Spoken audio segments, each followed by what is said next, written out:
Batasan mampu untuk berkurban itu apa Pak Ustaz? Pemulung aja berkurban. Masalah ibadah ini bukan mampu tak mampu, tapi mau tak mau. Ibu penjual sayur berangkat haji, mau tak mau. Gembel di Turki bangun masjid, mau tak mau. Kalau mau, walaupun tak mampu, jadi. Kalau tak mau, walaupun mampu, tak jadi. Banyak bukti, tak terhitung kasusnya. Adik-adik mahasiswa yang mau tulis buku, bagus. 1001 contoh mau tak mau. Nah, itu judulnya. Mau tak mampu, jadi. Mampu tak mau, tak jadi. Tapi kalau mau standar fikih Syafi'i, menurut mazhab Syafi'i, orang yang mampu itu siapa? 4. Sanggup memenuhi kebutuhan diri, memenuhi kebutuhan orang yang dinafkahi selama 4 hari, tanggal 10, 11, 12, 13, dan sanggup membeli hewan kurban. Itulah orang yang mampu. Ulang balik Pak Ustaz. Sanggup memenuhi kebutuhan diri, memenuhi kebutuhan orang yang wajib dinafkahi selama 4 hari dari tanggal 9, 10, 11, 12, 13, sanggup untuk membeli hewan kurban. Itu orang yang mampu. Hitung-hitunglah duit, cukup 4 nih, mampu. Jangan pura-pura miskin, nanti dimiskinkan Allah Ta'ala, baru tahu. Tanggal 1 sampai 10 dilarang potong kuku, rambut. Mohon penjelasannya Pak Ustaz. Dah, jelas dah. SDA sama dengan di atas. Apakah untuk orang yang sedang haji, untuk kita semua? Kita semua.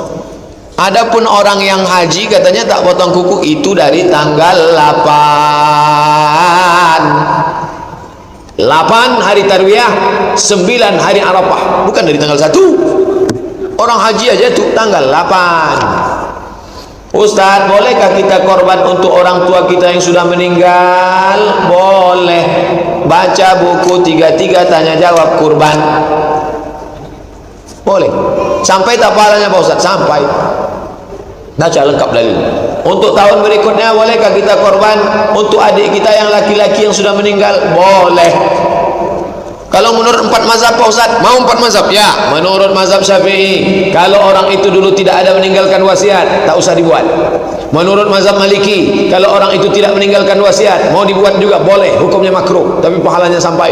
Menurut mazhab Hanafi, tidak perlu pakai wasiat, tapi pahalanya tetap sampai, tapi dagingnya tak boleh dimakan, bagikan semua ke fakir miskin. Yang paling enak mazhab Hambali, pahalanya sampai, tidak perlu wasiat, dan dagingnya boleh dimakan. Yang tak pakai mazhab Ustaz Ibnu Utsaimin, sampai pahalanya? Sampai. Gimana caranya? Apa dalilnya? Ketika Nabi motong, Allahumma adaan Muhammad wa ali Muhammad, ini kupotong untuk Muhammad dan untuk keluarga Muhammad. Padahal waktu itu keluarga Muhammad sudah meninggal dunia. Siapa dia? Khadijah. Khadijah sudah meninggal sebelum hijrah, sedangkan Nabi berkurban pada tahun kedua. Kurban diwajibkan tahun kedua, kurban disyariatkan tahun kedua. Potong lagi, Allahumma hadza an Muhammad wa ummati Muhammad, ini kupotong untuk Muhammad dan untuk umat Muhammad. Sampai untuk umat Muhammad. Seandainya tak sampai untuk orang mati, pasti kata Nabi, ini untuk Muhammad dan untuk umat Muhammad yang hidup saja, yang mati tak dapat. Untuk tahun berikutnya bolehkah kita kurban untuk adik abang kita yang sudah meninggal dunia? Kalau mau berkurban boleh. Kalau Ustaz sendiri, saya berkurban untuk diri saya tiap tahun, tapi sekali-sekali setahun untuk almarhum boleh, tapi kebanyakan tiap tahun untuk diri saya. Istri Ustaz, anak Pak Ustaz, orang tua, emak saya, istri, kurban yang paling minim 1 kepala rumah tangga. Itu kurban paling minim, kelas ekonomi. Kalau mau yang VIP, diri, anak, istri, menantu, ramai-ramai.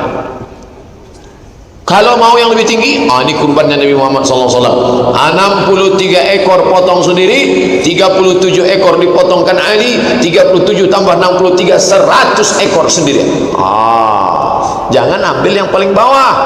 Kemana-mana diceramahkan cukup 1 kepala rumah tangga, yang 2 disimpan. Ini tak adil. Umat Islam di Indonesia banyak kaya-kaya gara-gara ceramah ini. Bapak tahun lalu kan sampai berlima, bertiga, ini kok sendiri? Saya sudah dengar ceramah kemarin dari Ustadz yang hebat di televisi, tapi kata Ustadz Somad, Somad itu tak paham tuh, tak ngerti dia.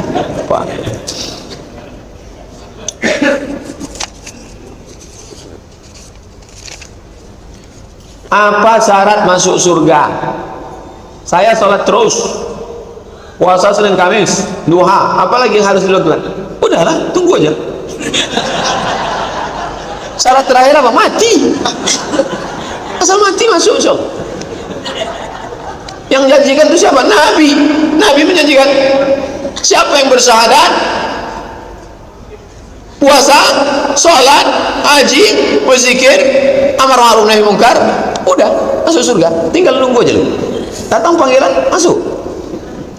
Tetangga kami Kristen semua. Bagaimana cara berbaik dengan mereka? Haruskan dengan dakwah.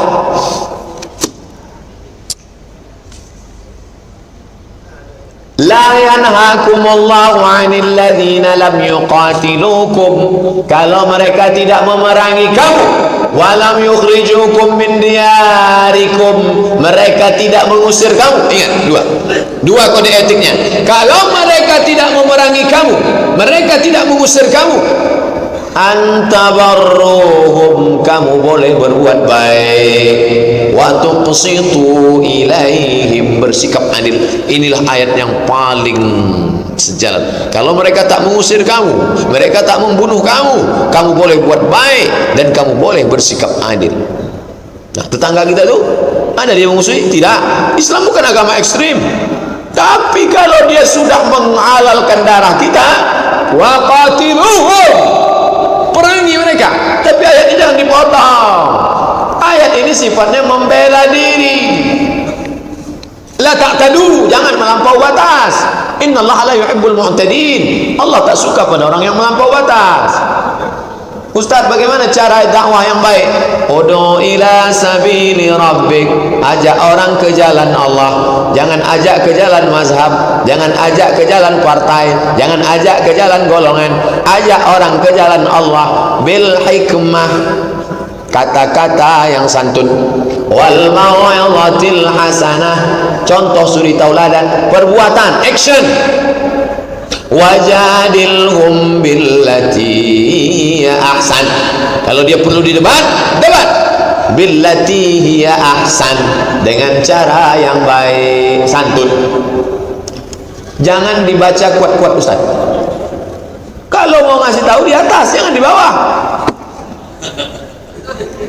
Saya tak punya harta, insya Allah saya punya ilmu dan tenaga. Bisakah saya ikut mengajar di pedalaman? Jika boleh, nanti kita sampaikan ke Ustadz Reza yang mengkoordinir. Saya tak bisa ngurus semua, pecah kepala saya nanti. Keputusan kabel-kabel dalam nanti. Nanti kita sampaikan koordinasi, nomornya saya simpan, saya serahkan ke Ustadz Reza Pahlevi. Apakah ada dasar puasa hari raya Idul Adha dari pagi sampai selesai sholat? Ada. Mana dalilnya? Nabi dari sholat subuh tak ada makan apa-apa.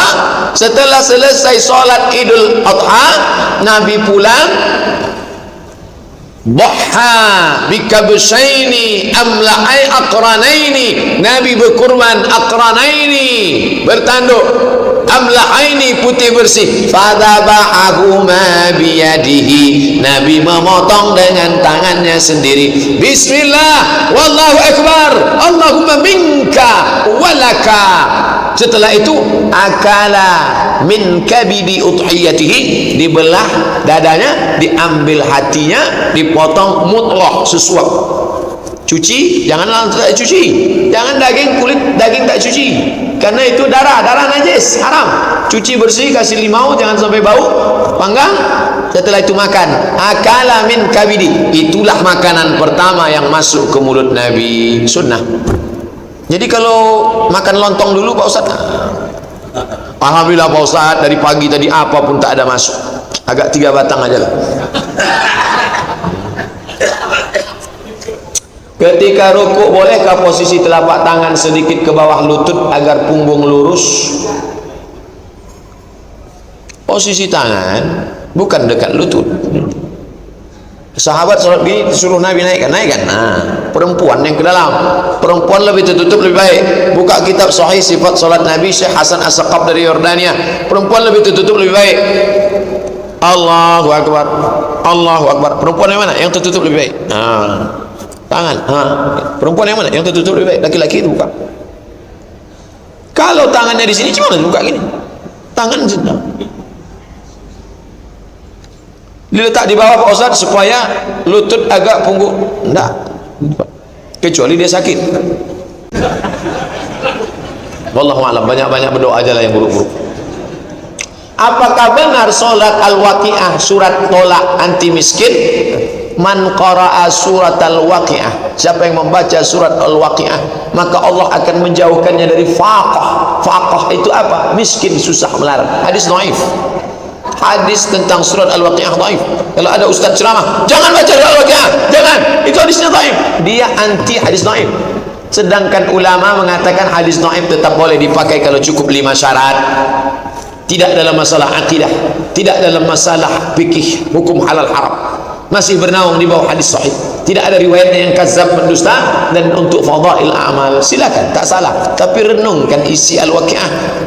Renung isi Al-Waqi'ah, bangkit semangat bekerja, rezeki mengalir. Itu maknanya. Bukan Al-Waqi'ah dibaca, tarik selimut, tidur, rezeki turun. Baca Al-Waqi'ah, memahami maknanya, bangkit semangat kerja, etos kerja. Baca. Nanti mintakan tafsir surat Al-Waqi'ah dengan Dr. Mustafa Umar. Mengapa dilarang motong kuku rambut pada orang hendak berkurban? Terapi, bergelimang dosa. Nanti kuku panjang, jenggot panjang, kumis panjang, rambut panjang. Setelah itu potong pagi, kuku baru, kumis baru, jenggot potong baru. Bangkit dia, semangat baru. Terapi dari para terapis, Bapak Ibu ikuti. Kenapa terapi dari Muhammad? Coba ikuti. Apa hukum melipat batas Al-Quran yang kita baca? Kalau ada catatan HP, tak usahlah dilipat, tulis saja di HP, tanggal sekian surat Al-Baqarah ayat 230. Karena kalau Quran itu dilipat, lipatannya itu termakan. Nanti orang buka sowe. Orang berwakaf Quran itu bukan senang, dia ingin Quran itu dibaca, tak ada hormat kepada Quran. Dicatat, dilipat, asik berlipat-lipat, rusak, tak menghormati adab. Itu namanya adab Al-Quran. Bapak Ibu sabar, tak banyak, sikit.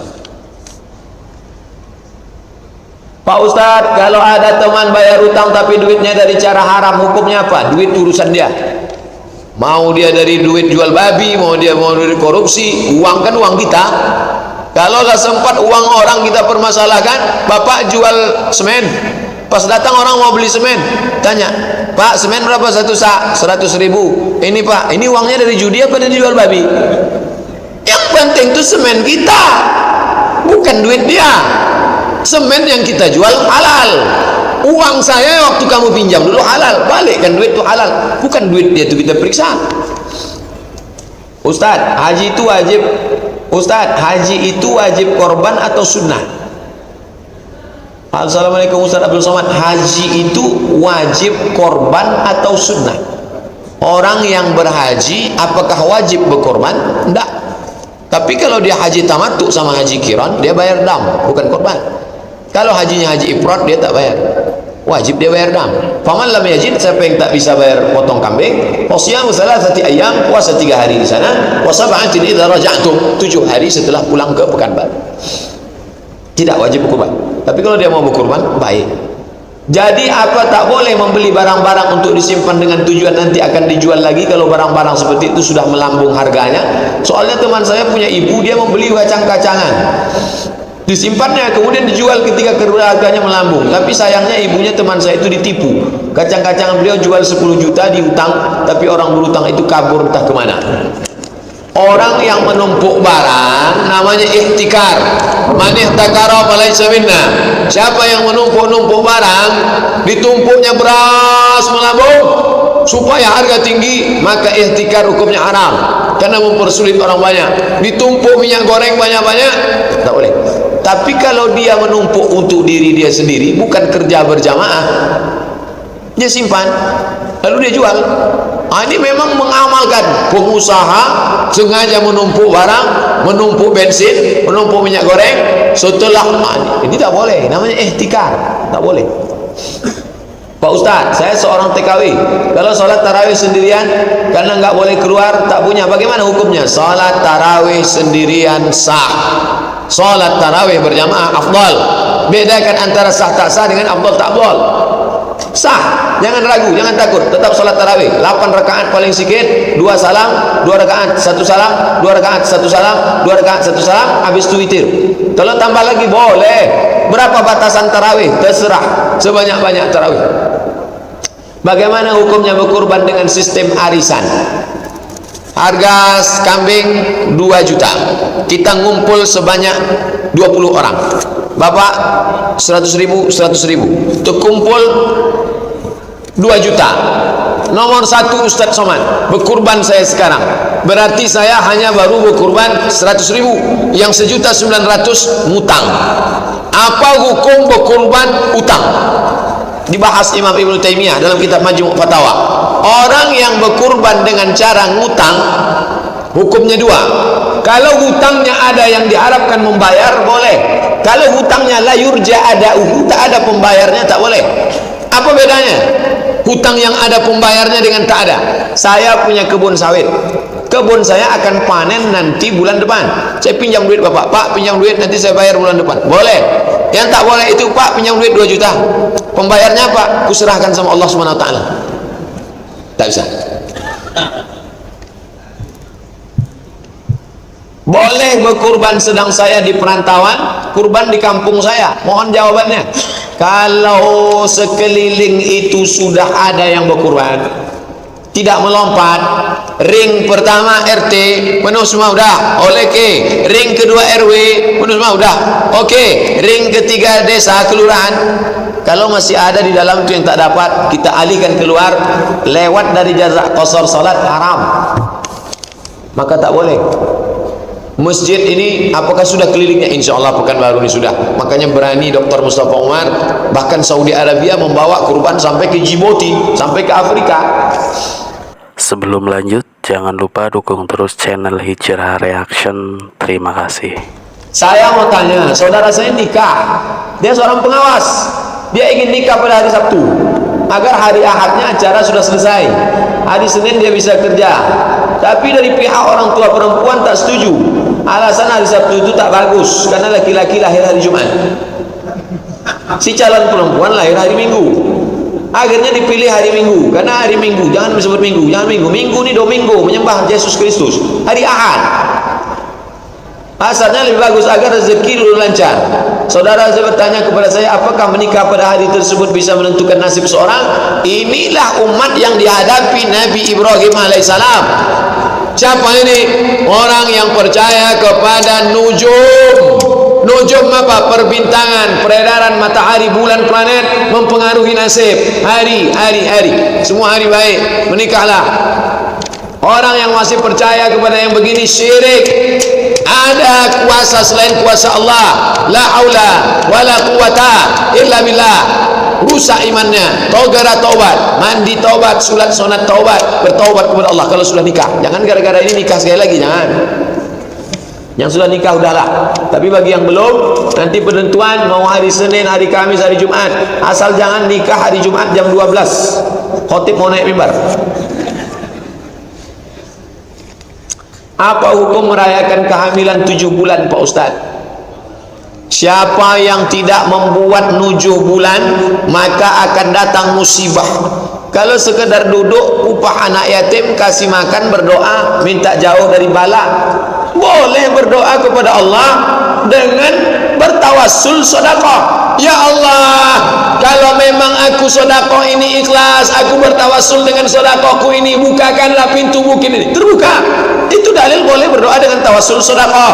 Berkat sedekah pada anak yatim ini, mudahlah nanti melahirkan, boleh. Tapi menetapkan hari tertentu dengan amal tertentu akan datang khasiat tertentu, itu tak ada dalil.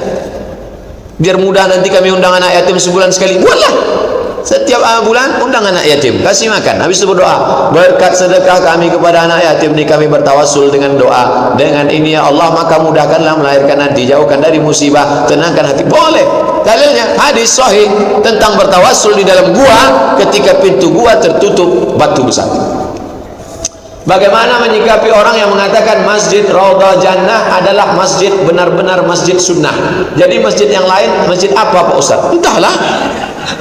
Ini ustadz sunnah, ini ustadz bid'ah, ini masjid sunnah, ini masjid bid'ah, ini sholat sunnah, ini sholat bid'ah, somat itu berlaku bid'ah. Oh, tapi saya sejak balik dari Sokop, balik dari, dah tak saya pedulikan lagi. Dulu saya menganggap itu besar, sekarang ini lebih penting lagi cemana membebaskan tanah, bisa buat pesantren. Musuh kita adalah Kristen, musuh kita adalah Santo Pedro, musuh kita adalah Yesus, anak Allah, Roh Kudus, haleluya. Anak-anak kita ini masalah kutil-kutil aja.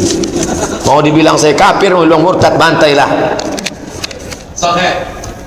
Hadirlah majelis ilmu tata cara penyelenggarakan kurban bersama Ustaz Abdul Somad hari Sabtu 10 September ba'da zuhur, Masjid Al-Falah, Darul Muttaqin, Jalan Sumatera. Hari Sabtu tanggal 10 September ba'da zuhur. Ustaz, mohon penjelasan hukum minjam uang di bank syariah, bank syariah mandiri.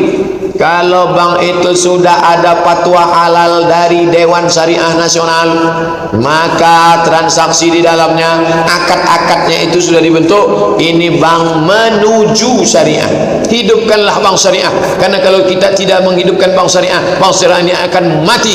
Dan satu Indonesia, bank syariah di Riau ini lumayan pertumbuhannya, tapi baru sekitar 5-7%. Lalu yang 93 lagi mana? Konvensional. Padahal ini negeri Melayu, negeri Islam. Tetap bangkitkan, menghidupkan bank syariah. Kalau tidak, nanti bank syariah ini nasibnya bak kerakap tumbuh di batu, hidup segan mati tak mau.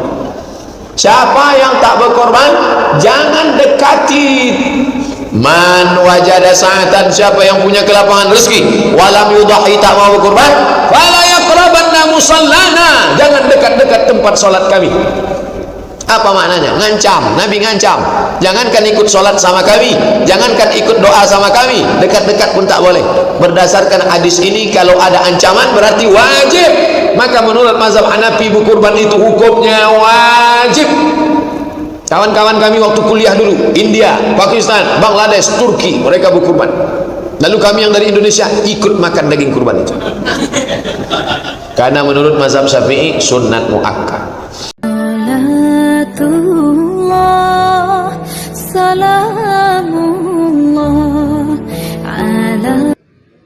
Assalamualaikum warahmatullahi wabarakatuh.